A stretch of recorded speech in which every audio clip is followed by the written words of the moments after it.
Hello YouTube, this is Redstone 200 here, and today I'm going to show you something pretty cool that you can use for old AA batteries like this one. Yes. So it's called the joule circuit.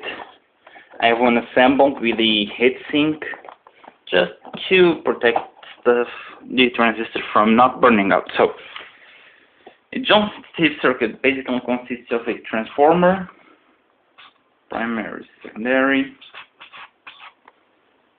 and transistor, NPN or PNP.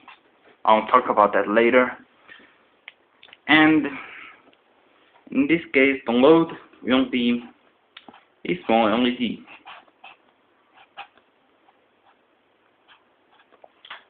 So basically what you do is you put a resistor here.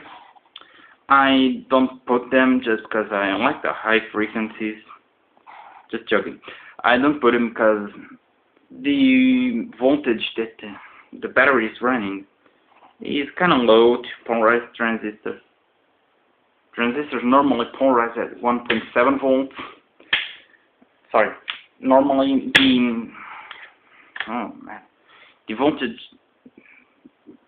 that you need to polarize the transistor is 0.7 volts. A battery is 0.5, so I don't like to put a resistor because it will actually work for lower voltages than if you put a resistor. So these two terminals are connected. Then let's put here a switch and our battery. Now I think I have to switch to I'm going to use a thinner marker now because this one's too thick and this one isn't right at all. Okay, let's be right back once I get a new marker. Okay, I'm back. So this is the start of the winding, these two isots. So basically what you have here is the transistor, the base collector, and the emitter. And be aware, this is for an NPN. Just put here. It's for an NPN transistor. If you're working with a PNP, then the battery is switched. So basically, I'm not going to even draw it right now. So what's going to happen here is the voltage, a small amount of current will come through the battery, from the battery, through the transistor, and into the primary winding. It will go to the base, which will open the transistor, allowing current to flow from the battery through the secondary winding, through the collector, into the emitter of the transistor, back into the battery. So, which will cause the primary windings to induce current in the primary winding. Sorry, English is not my best language. To induce current in the primary winding, which will open the path between the collector and the emitter even more, and so on, until the ferrite core right here gets saturated. The magnetic field can't increase, and it starts to collapse. When that does, the current on the primary is induced, but in the opposite direction, which means that it will close the transistor between the base and the emitter,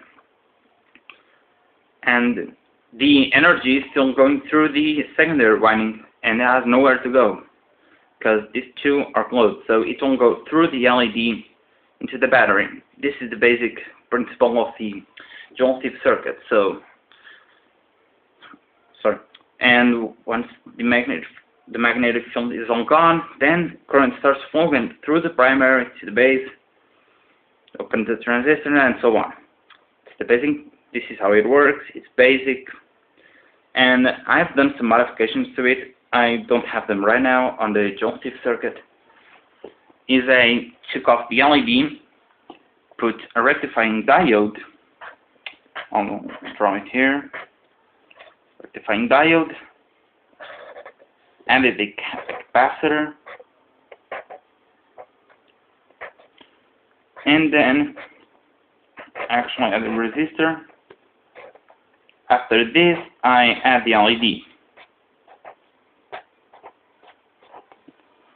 So what this will allow me is to actually get a more stable voltage to the LED, as well as for multiple LEDs.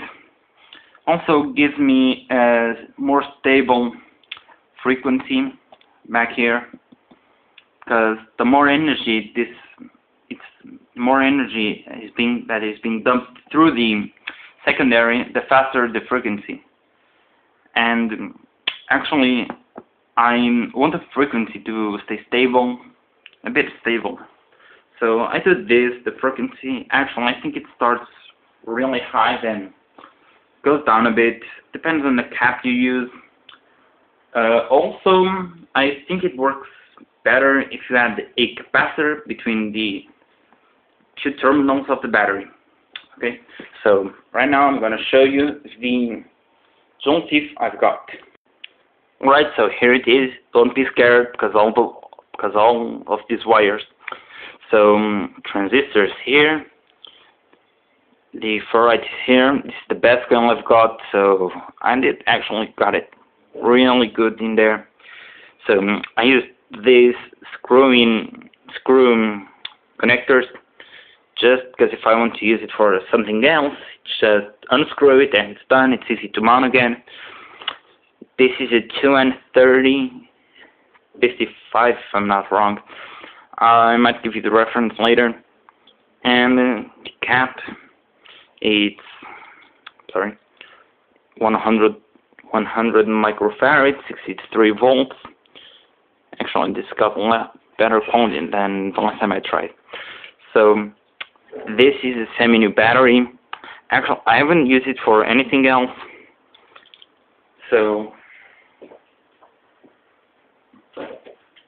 I'm not going to use one LED. I'm actually going to use two.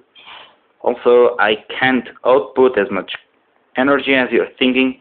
And also, dead batteries from your remote do still have a lot of energy. So just clumping these two together temporarily as best as I can.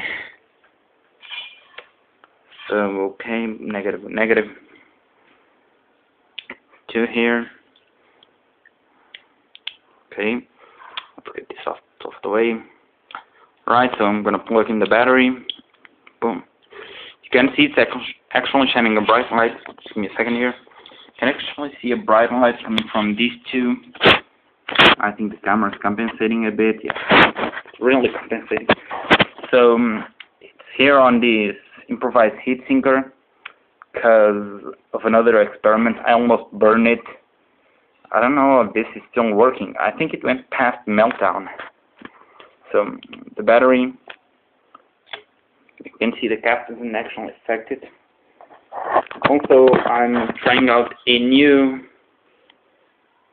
cell phone holder or camera holder I made today, just some time ago. Cheap this block of wood with a groove in it, attached to this bench. So yeah, pretty basic. Everyone can do it. You can laugh if you want. I don't have a camera, so this is the closest thing I've got. So I've done some tests with this, and this circuit can run a LED with an old battery for, I'd say, 2 days. At least that's what I got with this coil. No resistor, no resistor here. It ran for 2 days. I think I have a resistor here somewhere around, and I don't know where it is, so I did it here. So also these alligator clips are for a battery. You can see really bright light. I could actually read with this. You can see it. So hope you enjoyed the video. This is Redstone 200 signing off.